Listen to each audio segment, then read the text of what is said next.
So Nikon released a new firmware update for the Z8. There's some nice features inside that I like, and there's some that I wish for, which I'm going to talk about in this video. Oh, in addition to that, got myself a cage. I'm going to talk about that in today's video.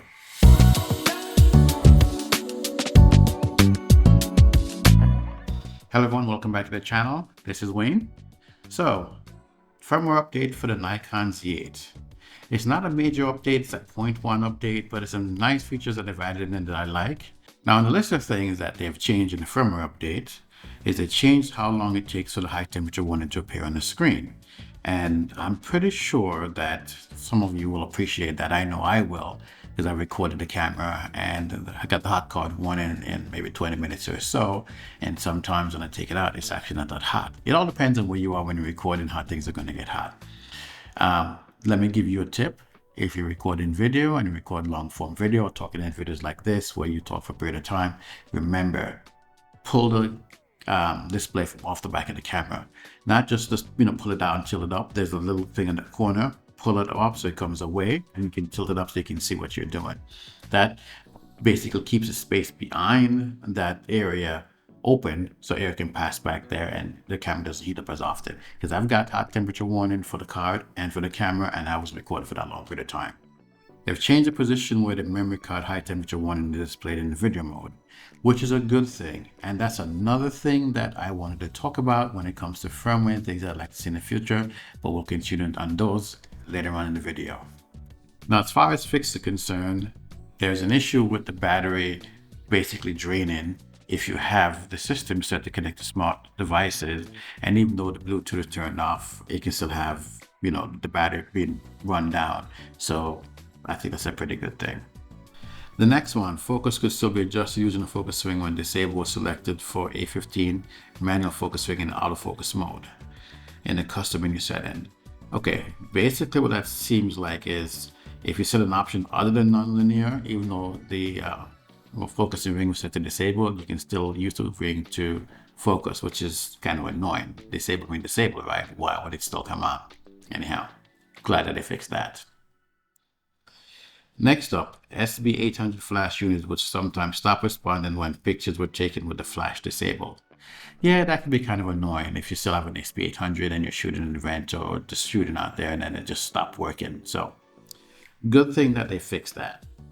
Okay, now that we've gotten rid of what they're doing, here are the things that I would like to see them implement in the camera in a future firmware update. One of the big things for me, and I've talked about this in a past video, battery. The battery status on the small screen, I think that'd be very useful. One of the things that they show up there is just, which card you're using. Let me see if I can show this here. It has which card you're using, and it says like CF Express, and how much time is left. And of course SD card. And right now this is in video mode.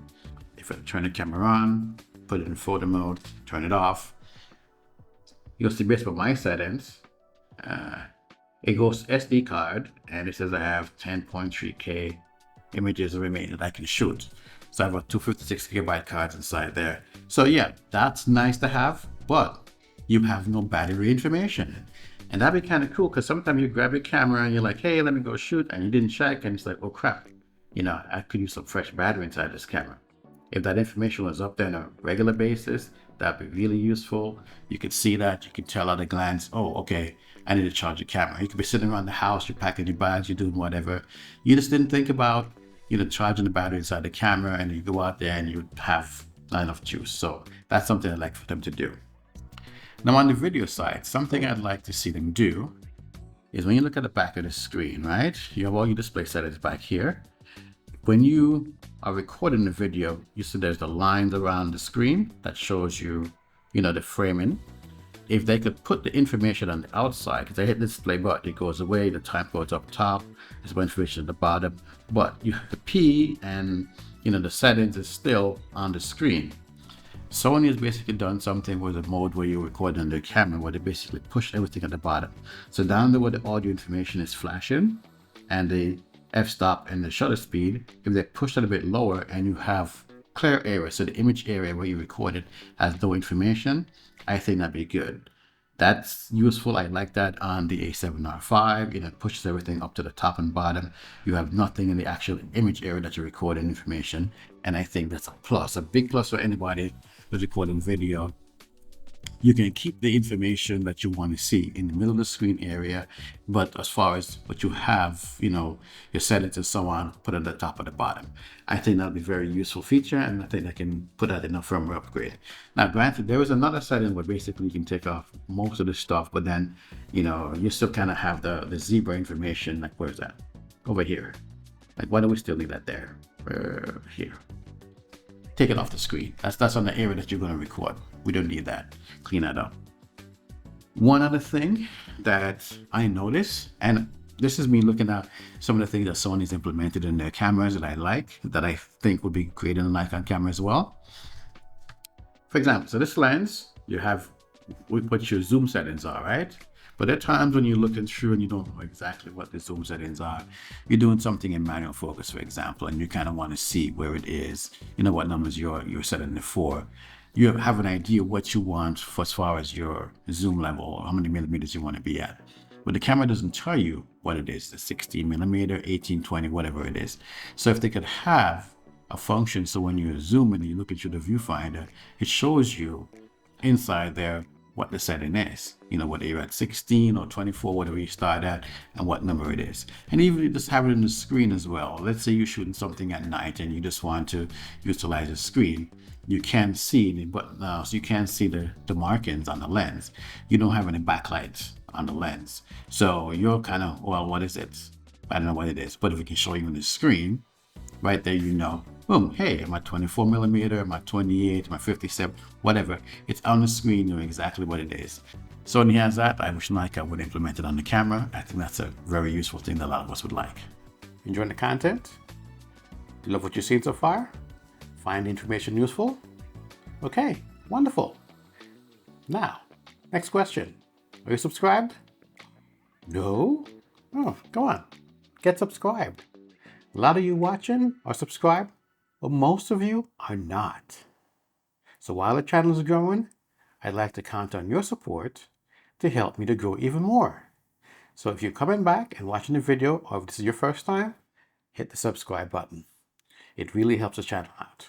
All right, not going to take up any more of your time. Let's get back to the video. So the SmallRig Camera Cage.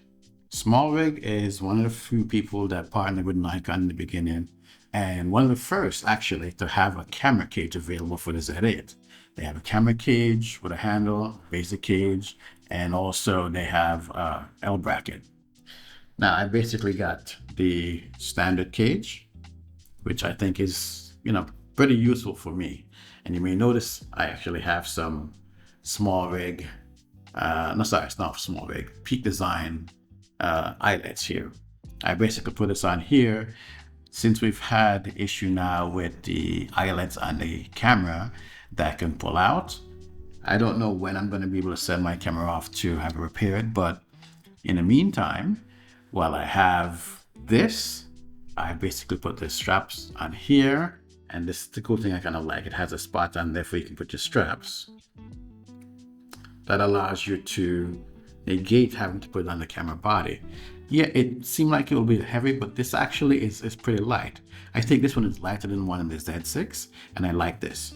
One other thing I like also, let me point this out. Down here, there's a mounting point. On the bottom of the Z8, you got a couple. Okay. There's, this side. I thought they would have put the one back here. That's usually for the tripod mount. You have one down here in the bottom, but they put it off to the side, which is not bad.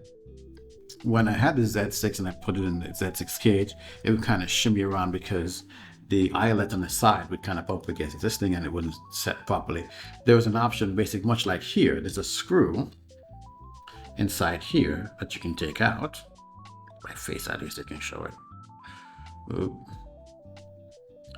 So there's a screw, you can take the screw out of there, and then you could screw it into here. Through this hole right here. And that basically allows you to screw that through the eyelet here on the camera. This one.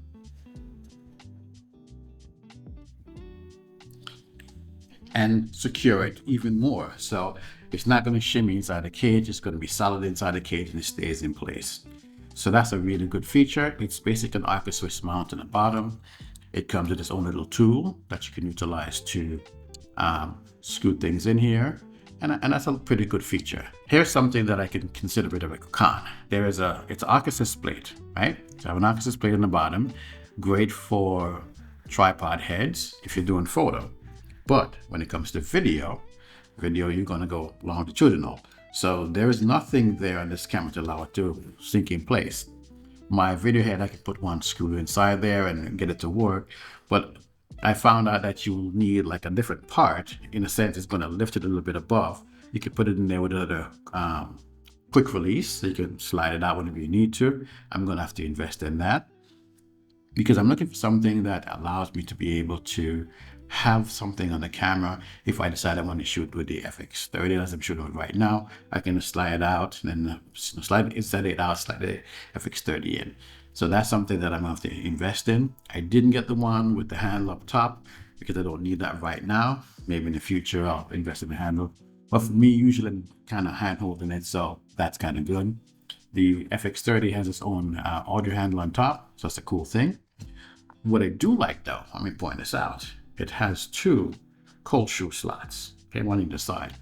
So you can either put your microphone on the top of the camera, because it's space back there for you to do it. You can put it here, you can put it here, or microphone on this side, light on this side, this, it all depends on what you want to do.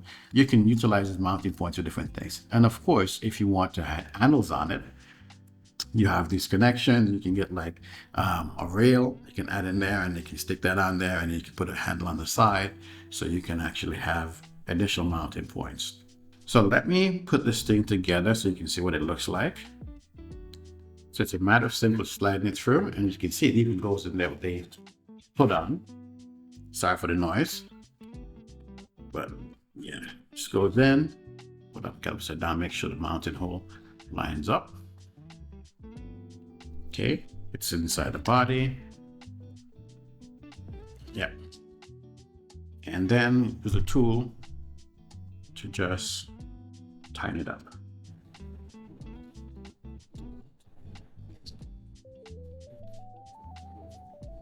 That's it. So it's in there. There is no shimmying around because the mounting hole on the side there is locked into place. It gets in there and it's really cool. One of the things that I was complaining about, because I saw one of the other ones where it has like a little door here, well, on the front side here for the battery.